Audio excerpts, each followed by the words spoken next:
Welcome to science कक्षा। Basics of science series में ये हमारा नेक्स्ट वीडियो है जिसमें कि हम बात करने वाले हैं व्हाट इज न्यूक्लियस। इससे पहले भी हमने बहुत से chapter basics of science series में अपलोड किया है, जैसे कि what is gene, what is chromosome, what is biology, what is cell, what is multicellular, what is unicellular. इस टाइप के बहुत से वीडियोस ऑलरेडी अपलोडेड हैं, तो वो आप चैनल पे विजिट करके देख सकते हैं। आज हम बहुत ही आसान भाषा में समझने वाले हैं कि व्हाट इज न्यूक्लियस, ये न्यूक्लियस क्या है एज वेल एज इसकी इंपॉर्टेंस क्या है, इसके स्ट्रक्चर्स क्या हैं। तो चलिए जानते हैं व्हाट इज न्यूक्लियस। अगर आपने कभी भी एक सेल को देखा है तो सेल में जो है बहुत से अलग अलग डिफरेंट पार्ट्स होते हैं जिसे हम कंपोनेंट भी कह सकते हैं। आप ये भी सोचेंगे कि सेल में इतना कुछ क्यों होता है, जैसे कि आपके सामने ही आप देख सकते हैं, जैसे कि हो गया ribosome, rough endoplasmic reticulum, nucleus, chromatin, Golgi apparatus, Golgi vesicle, cytoplasm, vacuole, peroxisome, secretory vesicle, smooth ER, lysosome, mitochondria and many more. मतलब ये सारे जो पार्ट्स जिनके मैं नाम ले रही हूं, इनको हम सेल्स में पाया जाने वाला ऑर्गेनेलिज कहते हैं या सेल्स के कंपोनेंट कहते हैं। ये सारे कंपोनेंट सेल में क्यों प्रेजेंट है? क्योंकि ये सेल की फंक्शनैलिटी को डिफाइन करते हैं, यानी सेल जो है क्या क्या फंक्शन परफॉर्म करेगा, उस फंक्शन को परफॉर्म करने के पीछे इन्हीं सारे ऑर्गेनेल्स का रोल होता है। आने वाले लेक्चर में हम वन बाय वन काफी सारे ऑर्गेनल्स के बारे में बात करेंगे, उनके फंक्शन के बारे में बात करेंगे, बेसिक्स को डिस्कस करने की कोशिश करेंगे। तो जैसे कि आप देख सकते हैं कि सेल में न्यूक्लियस भी पाया जाता है, जो कि आप देख सकते हैं यहाँ पे सेंटर में है। तो चलिए जानते हैं कि ये न्यूक्लियस आखिरकार है क्या।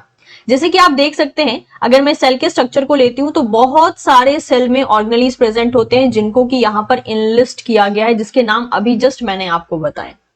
ये सारे के सारे ऑर्गेनेलिज के अपने अपने पर्टिकुलर फंक्शन है, यानी अपने अपने उनके काम है कि वो क्या करेंगे। जैसे राइबोसोम का काम होता है प्रोटीन बनाना, जो कि सेल में पाया जाता है, राइट। सेल में जो बनने वाली प्रोटीन्स है मैक्सिमम वो चीजें राइबोसोम कंट्रोल करते हैं। माइटोकॉन्ड्रिया की बात करें तो उसे हम एनर्जी करेंसी कहते हैं, यानी अच्छे खासे एटीपी का प्रोडक्शन यानी एनर्जी प्रोवाइड करने का जो काम होता है वो माइटोकॉन्ड्रिया करता है। सिमिलर बेसिस पे जब हम न्यूक्लियस की बात करते हैं तो वो लगभग हमारी बॉडी में पाया जाने वाला जेनेटिक मटेरियल, जिसे हम डीएनए भी कहते हैं, उसे वो संभालता है, उसकी फंक्शनैलिटी को वो रेगुलेट करता है, उसकी फंक्शनैलिटी को, उसके फंक्शन को वो कंट्रोल करता है। तो चलिए जरा सा हम डिटेल में जानते हैं कि ये न्यूक्लियस आखिरकार है क्या। ये मैंने आपके सामने एक सेल का पिक्चर रखा है और अगर मैं इसमें आपको दिखाना चाहूं तो दिस इज अ न्यूक्लियस, ठीक है। तो समझते हैं ये न्यूक्लियस है क्या। तो न्यूक्लियस एक मेम्ब्रेन इनक्लोज्ड ऑर्गेनेली है, यानी एक ऐसा ऑर्गेनेली है, एक ऐसा कंपार्टमेंट है जो कि मेम्ब्रेन से चारों तरफ से घिरा हुआ है और इसके अंदर जो है आपको क्रोमोसोम देखने को मिल सकते हैं, यानी डीएनए मटेरियल देखने को मिल सकता है। इसी न्यूक्लियस के अंदर छोटे छोटे से होल्स यानी छेद यानी पोर पाए जाते हैं और ये जो पोर्स हैं या होल्स हैं ये आपको न्यूक्लियर मेम्ब्रेन में देखने को मिल सकते हैं, यानी न्यूक्लियस के चारों तरफ जो है डबल मेम्ब्रेन होता है, उस मेम्ब्रेन में छोटे छोटे से पोर्स होते हैं जिसे हम न्यूक्लियर पोर कहते हैं। ये जो न्यूक्लियर पोर है इनका काम क्या होता है? इनका काम होता है सेलेक्टिव पैसेज देना कुछ मॉलिक्यूल्स को, जैसे कि हो गया प्रोटीन, न्यूक्लिक एसिड, और इस पोर के द्वारा जो सेलेक्टिव चीजें होती हैं वो न्यूक्लियस के अंदर और न्यूक्लियस से सेल के अंदर जाने का काम करती है, यानी इन एंड आउट वाला फंक्शन परफॉर्म करती हैं। अगर आप ये पिक्चर देखते हैं तो देख सकते हैं आपकी सरफेस पे जो है एक लेयर प्रेजेंट है जिसे हम एक तरीके से डबल मेम्ब्रेन लेयर कहते हैं। इसे हम न्यूक्लियर एनवलप का भी नाम देते हैं क्योंकि ये एनवलप के फॉर्म में है। और देन यू कैन सी कि यहाँ पर जो है आपको न्यूक्लियर पोर मिल रहे हैं, यानी छोटे छोटे से जो है आपको यहाँ पे ओवरऑल पोर्शन मिल रहा है। अब अगर बात करें हम कि न्यूक्लियस को किसने डिस्कवर किया था, तो इसे डिस्कवर किया गया था रॉबर्ट ब्राउन के द्वारा। और इस पिक्चर में आप और क्लियर तरीके से देख सकते हैं कि न्यूक्लियर पोर किस तरीके से देखे जाते हैं, छोटे छोटे से देख सकते हैं आप, होल्स हैं ये। और ये रहा न्यूक्लियर एनवलप, इसके अंदर जो है क्रोमैटिन कंडेंस फॉर्म में पाया जा सकता है और इसके अंदर न्यूक्लियोलस भी पाया जाता है। अब ये सारी चीजें हैं क्या, ये जो अलग अलग हम पार्ट्स बता रहे हैं ये है क्या और इनका फंक्शन क्या होता है, ये भी हम जानेंगे। ये भी एक और पिक्चर है जो आपको और क्लियर तरीके से दिखा रहा है कि न्यूक्लियस का ओवरऑल एनाटॉमी क्या होता है। आप आराम से देख सकते हैं कि न्यूक्लियर पोर कैसे देखे जाते हैं, न्यूक्लियर एनवलप है ये न्यूक्लियोलस है और इसके अंदर न्यूक्लियोप्लाज्म भी पाया जाता है। चलिए समझते हैं कि ये सारे पार्ट्स हैं क्या। न्यूक्लियर एनवलप की बात करें तो ये एक कवरिंग है जो कि आप देख सकते हैं इस पिक्चर में। दिस इज अ कवरिंग, यानी बाहर से कवर करने वाला एक लेयर है जिसने न्यूक्लियस को कवर करके रखा है। और न्यूक्लियर ये जो मेम्ब्रेन होती है ना, जो न्यूक्लियस के चारों तरफ प्रेजेंट होती है, वो डबल मेम्ब्रेन होती है, यानी एक नहीं टोटल 2 मेम्ब्रेन देखी जाती है, तो इसीलिए न्यूक्लियस में डबल मेम्ब्रेन पाया जाता है। नेक्स्ट आप देख सकते हैं न्यूक्लियर पोर। ये जो न्यूक्लियर पोर है ये है क्या, ये एक होल है जो कि न्यूक्लियर एनवेलप में आपको देखने को मिल सकता है, जैसे कि आप यहाँ पे देख सकते हैं, यहाँ पे देख सकते हैं, ठीक है। फिर इसके अंदर पाया जाता है न्यूक्लियोप्लाज्म। न्यूक्लियोप्लाज्म क्या होता है, न्यूक्लियर मैट्रिक्स होता है जो न्यूक्लियस के अंदर पाया जाता है, यानी एक मैट्रिक्स होगा जो कि लिक्विड लाइक फॉर्म में हो सकता है, वो मैट्रिक्स जो है न्यूक्लियस में पाया जाता है, उसे हम न्यूक्लियोप्लाज्म का नाम देते हैं।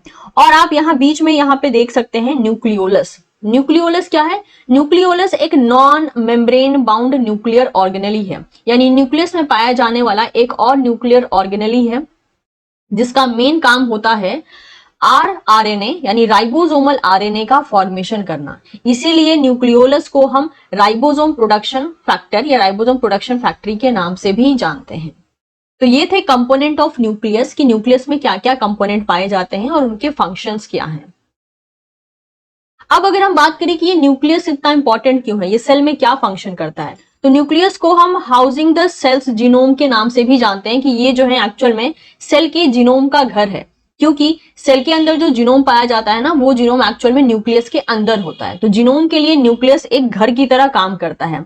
ये रिपोजिटरी मटेरियल है जेनेटिक इंफॉर्मेशन का, यानी ये जेनेटिक इंफॉर्मेशन कि ये आप में जो भी फीचर्स देखे जा रहे हैं वो कहीं ना कहीं इंफॉर्मेशन आपकी डीएनए के पास होती है। वो डीएनए कहाँ स्टोर होता है, न्यूक्लियस के अंदर रहता है। तो इसीलिए हमने न्यूक्लियस को रिपोजिटरी ऑफ जेनेटिक इंफॉर्मेशन भी कहा है, यानी एक ऐसा कंपार्टमेंट जो कि एक तरीके से जेनेटिक इंफॉर्मेशन को स्टोर करके रखता है। ये सेल्स का कंट्रोल सेंटर भी होता है, क्योंकि मैक्सिमम चीजें यहीं पे परफॉर्म हो रही हैं। तो हेंस सेल क्या फंक्शन करने वाला है, क्या प्रोटीन फॉर्म करने वाला है, किस चीज का वो एमआरएनए बनाने वाला है, ये सब चीजें जो है न्यूक्लियस के कंट्रोल में होती हैं। इतना ही नहीं, न्यूक्लियस के अंदर DNA replication, transcription, RNA processing, ये सब चीजें देखने को मिलती हैं। लेकिन जो ट्रांसलेशन है, जिसे हम जीन एक्सप्रेशन कहते हैं, ये आपको साइटोप्लाज्म में देखने को मिलेगा। और of course it is a storage compartment for the DNA. तो ये कुछ बेसिक फंक्शन हो गए न्यूक्लियस के। तो मैं मान के चल रही हूं कि अभी आपको क्लियर हो गया होगा कि ये न्यूक्लियस क्या है, इसके फंक्शन क्या है, इसमें कौन कौन से स्ट्रक्चर पाए जाते हैं। अगर आप इसका बहुत ही डिटेल एंड एडवांस लेक्चर देखना चाहते हैं तो आप मेरे चैनल टीचिंग पाठशाला पे विजिट कर सकते हैं, जहां पे मैं हर एक टॉपिक का एडवांस एंड कॉम्प्लेक्स फॉर्मेट भी समझाने का काम करती हूँ। इस वीडियो में मैंने कोशिश की कि मैं आपका बेसिक क्लियर करूं कि न्यूक्लियस क्या है। Thank you for visiting science कक्षा। आप अपने वैल्यूएबल फीडबैक को हमारे साथ कमेंट सेक्शन में शेयर कर सकते हैं। वीडियो को like as well as share कर सकते हैं। अगर आपको ये वीडियो पसंद आई हो तो चैनल को सब्सक्राइब कर सकते हैं ताकि आपको नोटिफिकेशन टाइमली मिलता रहे। एंड ऑफ कोर्स उस बेल आइकन को दबाना मत भूलेगा ताकि आपसे कोई भी अपडेट मिस ना हो।